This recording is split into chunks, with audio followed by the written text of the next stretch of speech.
वो आस्था को लेकर चलने का इशारा करने लगे, लेकिन आस्था के कदम जहाँ थे वहीं के वहीं रुक गए। उसकी हिम्मत ही नहीं हो रही थी कि वो अरमान के साथ एक भी कदम आगे बढ़ा सके।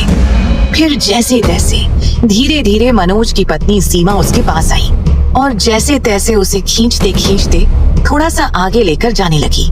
वो गुस्से में धीमी आवाज में बोली, आस्था चल यहाँ से। लेकिन आस्था बड़े ही धीमे कदमों से रो रो कर सिसक कर चल रही थी। वहीं अरमान को उसके दादाजी ने सख्त इंस्ट्रक्शंस दिए थे कि उसे दुल्हन के साथ ही चलना है। लेकिन आस्था के इस तरह से धीरे धीरे चलने पर अरमान बहुत ही ज्यादा चिढ़ गया और अब ये सब उसकी बर्दाश्त के बाहर हो गया।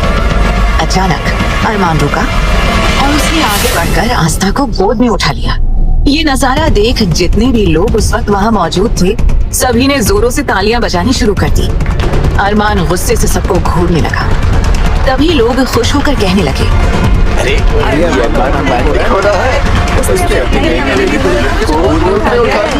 ये तो कमाल हो गया। ध्रुव तो जैसे पत्थर के जैसा जम सा गया था।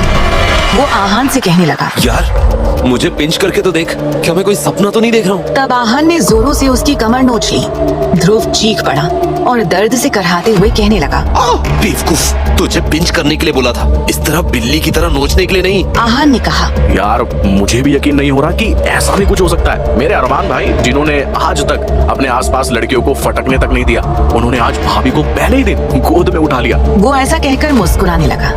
तभी ध्रुव क्रिमिनल वाला दिमाग चलाने लगा और उसने डरते हुए कहा, तू गलत समझ रहा है। तुझे अरमान ब्रो के बारे में पता नहीं है क्या? जरूर इस हरकत के पीछे उनका कोई ना कोई मकसद रहा होगा। अब चल फटाफट। जल्दी ही अरमान ने आस्था को ले जाकर गाड़ी में बिठा दिया।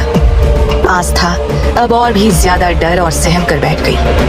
अरमान ने पहली बार किसी लड़की को इस तरह से अपनी गोद में उठाया था। ये उसके लिए कुछ अलग ही तरह का एहसास था। उसे उसकी बीवी एकदम हल्की फुल्की गुड़िया जैसी लग रही थी। आस्था बेचारी घूंघट में से कार की खिड़की से झांक रही थी कि उसे आखिरी बार उसकी नानी का चेहरा देखने को मिल जाए, लेकिन वहाँ उसे कोई भी दिखाई नहीं दे रहा था। अब तो उसकी आंखों से आंसू भी नहीं निकल रहे थे, क्योंकि ऑलरेडी वो शादी के वक्त इतना रो चुकी थी कि उसकी आंखों के आंसू भी सूख चुके थे। जल्दी ही गाड़ी सिंघानिया मैंशन की ओर रवाना हो गई।